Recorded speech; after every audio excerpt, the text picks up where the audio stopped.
Eh bien bonjour à toutes et à tous, aujourd'hui nous allons parler d'un nouveau personnage sur The Division 1, il s'agit de Charles Bliss, de son vrai nom Charlie Bliss, et est âgé de 48 ans. Une de ses phrases mythiques, il vaut mieux tirer sur un innocent que de laisser un coupable s'enfuir. Il vaut mieux tirer en premier que de risquer de se faire tirer dessus, même si vous n'êtes pas sûr à 100%. C'est ainsi que nous gagnerons cette guerre. C'est ainsi que nous sauverons cette ville. Des dommages collatéraux sont à prévoir. Le lieutenant-colonel Charles Bliss est le commandant du Last Man Battalion. Avant de devenir commandant du LMB, Bliss a servi dans les forces armées des États-Unis et a pris sa retraite avant l'épidémie pour travailler dans le secteur de la sécurité privée, où il a créé le Last Man Battalion. Bliss et son PMC ont été embauchés par Wall Street Corporation pour protéger leurs actifs. Mais après avoir été piégé derrière la zone de quarantaine, Bliss a pris les choses en main et a commencé à se découper New York pour lui-même, promettant de le reprendre aux menteurs et aux voleurs. Soldats du Last Man Battalion, ici votre commandant en chef, le lieutenant-colonel Charles Bliss. Certains d'entre nous ont manifesté leur colère face à ceux qui ont décidé de nous abandonner, de nous laisser mourir, comme j'ai pu l'entendre.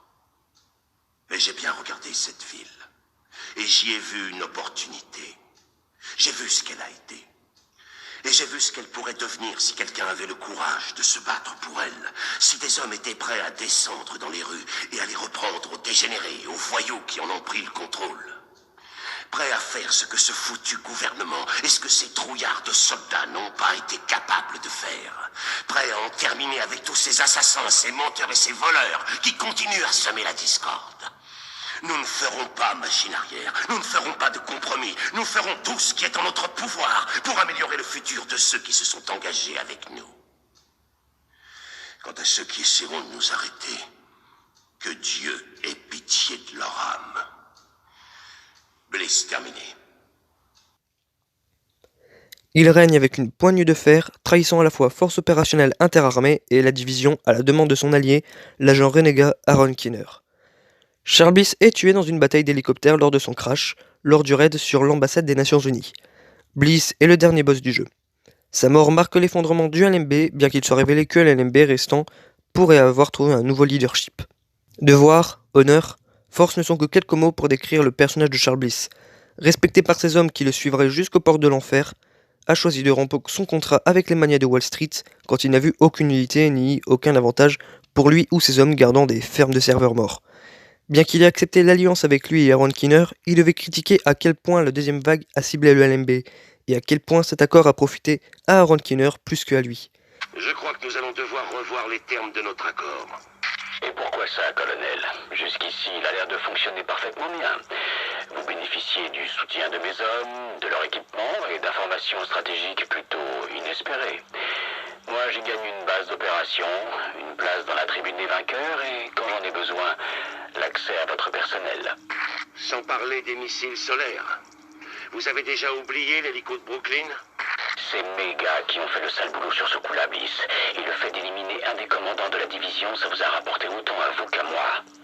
La dernière chose dont on avait besoin, c'était de voir appliquer un agent chevronné à la tête d'une deuxième vague de... Une seconde, j'ai du feedback sur la ligne. Vous croyez qu'on les écoute? On dirait, je coupe. Vous avez pas un...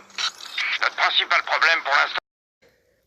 Après que Kinner le trahisse et le laisse mort, il s'est mis dans un état de rage, mais a décidé de traiter d'abord avec les agents de la deuxième vague et la JTF, prenant d'assaut l'Assemblée Générale avant de s'en prendre à Kinner. Connecte. Ce fils de pute de Kinner nous a planté un couteau dans le dos. Je veux que tous les hommes qui ne sont pas affectés à la défense du mur se mettent à la recherche de ce traître et de son copain russe. Ils ne doivent pas sortir d'ici vivants, c'est clair? Il n'y a plus de mur, colonel. La JTF est entrée dans le bâtiment. Votre hélico est prêt. Vous devez partir maintenant. Bordel.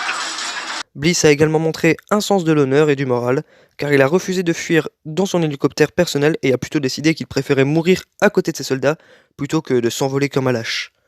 Dommage que Bliss ait réussi à s'enfuir, mais j'ai eu des infos. La dernière fois que son hélico a été vu, il fonçait vers le sud. Essayez de... Attention! On a un hélico ennemi au-dessus de la tour! À couvert! Vite! Usé et fatigué par la bataille, le LMB n'était pas très content d'être rappelé de l'étranger et détourné vers Manhattan. Avec leur demande de transfert restée sans réponse et l'extraction n'étant pas une option, ces PMC se sont retrouvés piégés loin de chez eux, dans la pire zone de l'épidémie. Fatigués des autorités locales indécises, leur commandant, Charles Bliss, prit les choses en main, désobéissant aux ordres directs et exécutant un fonctionnaire de la FOI, transformant efficacement toute sa société et lui-même en mutin. Convaincu non seulement la ville, mais la nation s'effondrera sous le fardeau désespéré du virus, le LMB n'ont d'allégeance à personne d'autre qu'à eux-mêmes. Ils utiliseront tous les moyens nécessaires pour s'assurer qu'ils traversent la tempête et pour inaugurer un nouvel ordre mondial où seuls les forts survivront. Au cours des premières semaines de l'épidémie, le LMB et la FOI ont une coopération difficile en raison des différentes méthodes de gestion de la crise. Plusieurs enregistrements téléphoniques de personnalités de la JTF et de la Garde nationale montrent qu'ils sont contre l'autorité totalitaire du LMB et l'exécution de civils. Suite à la détérioration du contrôle de la JTF sur la ville, le colonel Bliss a décidé de prendre les choses en main. Avant l'activation des agents de la deuxième vague, le LMB pensait humblement à la JTF au point qu'il ne les considère même pas comme une menace. Le colonel Bliss considère la FOI comme un groupe de volontaires de balises de chiffon. A l'inverse, le LMB considère les Cleaners et les Rikers comme une menace plus légitime, bien qu'on ne sache pas qui, selon eux, est la plus grande menace parmi les deux. Un rapport du LMB montre que 2 soldats du LMB sont en désaccord avec chacun sur qui ils pensent être le plus fort. L'un d'eux pense que les Rikers sont le plus forts parce qu'ils sont remplis de criminels dangereux et ont accès à un éventail d'armes. L'autre croit que les Cleaners sont les plus forts à cause de leur lance-flammes et leur discipline fanatique les rend incapables de ressentir la peur. Toute animosité qu'ils ont avec des autres factions aurait probablement été résolue au moment de la résistance, car ils ont uni leurs forces avec le reste des émeutiers, des Rikers, des Cleaners et des chasseurs pour combattre la JTF et les agents de la division, ainsi que pour traquer Aaron Keener.